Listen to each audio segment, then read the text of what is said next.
பதினாறு வயசுல அவர்கிட்ட போய் சேர்ந்தேன். அவர் தான் இந்த அளவுக்கு நான் காரணம் போட்டு பிச்சை தான். எல்லா படமும் மிக்சிங்ல இருந்து எல்லாம் என்னதான் பண்ண சொல்லுவாரு. மனப்பந்தல் படத்துல போய் அவர் கூட ஜாயின் ஆன மாசம் படத்துல என்ன பர்மனெண்ட் ஆகிட்டு எல்லா வேலையும் எல்லா அதிகாரிகள் எப்படி பண்றது கம்போஸ் பண்ணி எல்லாம் சொல்லி விட்டு தெய்வம் அது. நீங்க சங்கர் கணேஷ் இருக்கிறான்னு சொன்னா இஸ்லால போட்ட பிச்சை தான். இந்த சேர்த்தோம்ல தான் காலையில வந்து நிற்போம். போய் கபாலீஸ்வர் கடையில பொடி வாங்கிட்டு வரான்னு சொல்லுவாரு. அப்ப பொடி போடுற பழக்கம் அவருக்கு. ஒவ்வொரு பாட்டுக்கும் நான் ஏதாவது பாங்கஸ் வாசித்தாலும் எதை வாசித்தாலும் என்கரேஜ் பண்ணி எல்லாம் வாசிக்கிறேனா எல்லாம் வருவேடான்னு சொல்லிட்டு எங்க போனாலும் எனக்கு கூடவே கூட்டு போவாரு. ட்ரெயின்ல போனா கூட ஃபர்ஸ்ட் கிளாஸ்ல எனக்கு கூட உட்கார வச்சுக்கலாம். அவர் கூடவே இருந்து அவர் மாதிரியே விபதி உண்ணும் அவர் மாதிரியே குங்க உண்ணுன்னு சொல்லிவிட்டு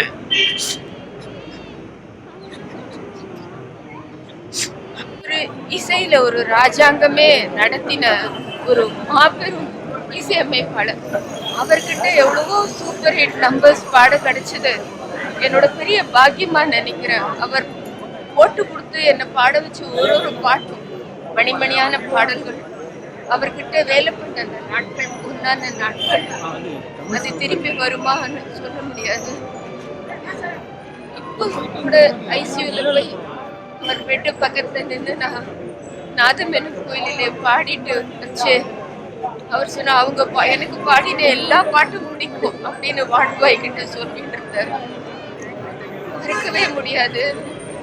அவர் இன்னும் நிறைய வருஷம் இருப்பார் நான் நினைச்சேன். ஒரு பெரிய ஷாக்கிங் நியூஸ் வந்து தாக்க முடியல. அவர் எங்க இருந்தாலும் நம்மளோட இருப்பார். உலகம் இருக்கிற வரைக்கும் அவருடைய இசை இருக்கும். மெல்ல திறந்தது கதவு. அதுல வந்து இளையராஜா விஸ்வநாதன் 2 பேரும் மியூசிக் பண்ணாங்க. அதுல சாங்ஸ் எல்லாம் டியூன்ஸ் விஸ்வநாதன் தான் பண்ணாரு. இடையில அவர் பேக்ரவுண்ட்ஸ் எல்லாம் இளையராஜா பண்ணாரு. ஒரு சன்னம் இதெல்லாம் அவர் பண்ண டியூன்ஸ் தான். ரொம்ப பிரமாதமான சாங்ஸ் எல்லாம் பாடிருக்கேன். ரொம்ப மனசுக்கு வேதனையா இருக்கு. ரொம்ப நல்ல சாங்ஸ் பாடிருக்கேன். மறக்க முடியாத சாங்ஸ். நீங்கெல்லாம் கேட்டுருப்பீங்க. போலீஸ்காரன் மகள் சுப்பை தாங்க மண்களை எல்லாம் கேட்டிருப்பீங்க. நான் இங்க இல்ல, ஹைதராபாத்ல இருக்கேன். எதாச்சியா ஒரு கோயில் கும்பாபிஷேகத்துக்கு வந்தேன். நாளைக்கு ஹாஸ்பிட்டலுக்கு போய் பார்க்கலாம் நினைச்சு சொன்னாங்க. வேற திட்டம் ரொம்ப வேதனையா இருக்கு. ஒரு ஆத்மா சாந்தி அடையணும் கடவுளே வேண்டி. எனக்கு எவ்வளவு பேரும் புகழும்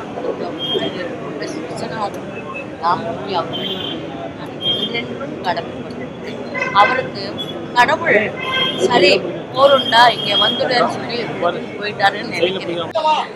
ஐயா வில்லிசை மன்னரும் ஒன்னா பண்ணி கொடுத்து பார்த்துருக்கேன்.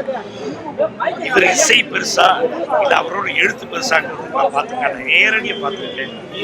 கண்குள்ளா காட்சி. இப்படிப்பட்ட இசை மேதையும் இப்படிப்பட்ட கவிஞர்கள் வந்து ஆனா திரையுலகம் இருக்கிற வரைக்கும் வாழ்ந்துட்டு இருக்காங்க. என்னுடைய மனசுல மானசீக குருவா இருந்தது.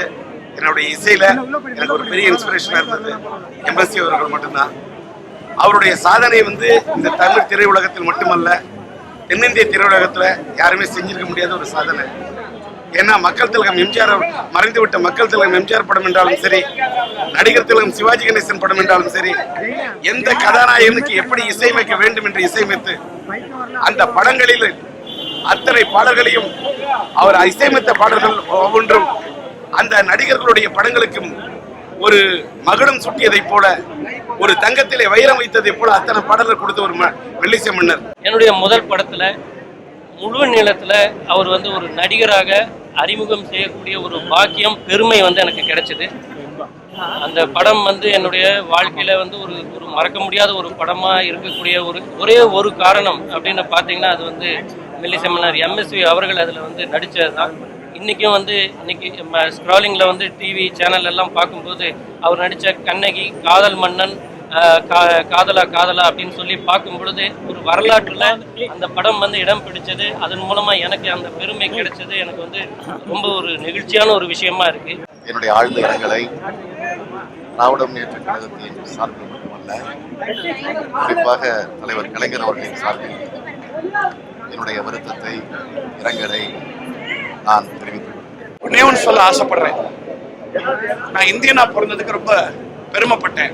ஆனா இன்னைக்கு வெட்கப்படுறேன். இப்படி ஒரு மாமேதைக்கு ஒரு நேஷனல் ரெகக்னிஷன் கொடுக்காத இந்தியா ஒரு நாடா, இப்படி ஒரு நாடு நம்ம வாழணுமாங்கிறது எனக்கு அவமானமா இருக்கு. இவருக்கு கொடுக்காத அந்த அவார்டுக்கு இனிமே மதிப்பே கிடையாது. வேற யாருக்கு கொடுத்தாலும் அதுக்கு இனிமே மதிப்பு கிடையாது. பசங்க கிட்ட நான் கேட்டுட்டு இருக்கிறது என்னுடைய இறுதி மூச்சு.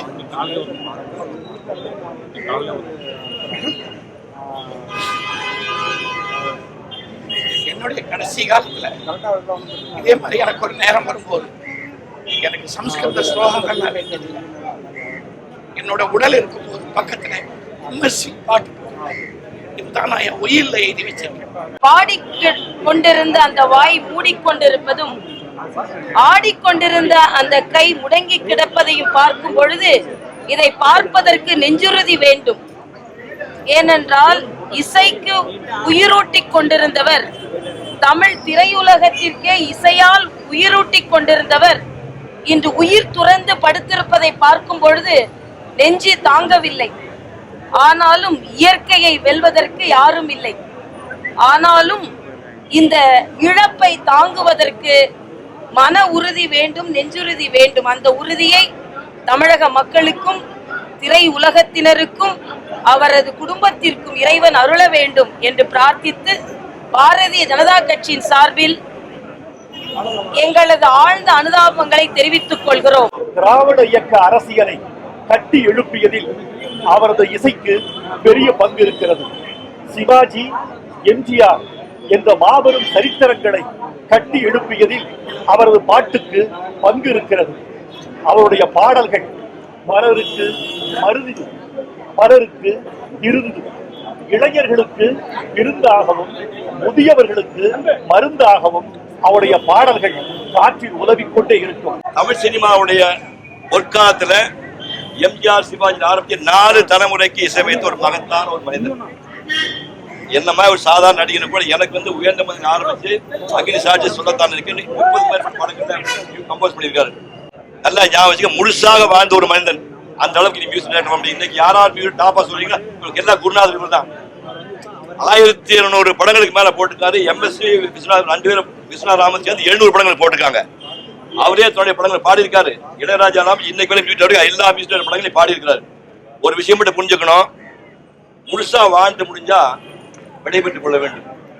மகாத்மா காந்தியுடைய சீடர் வந்து வினோபா பாவேன்னு பேரு.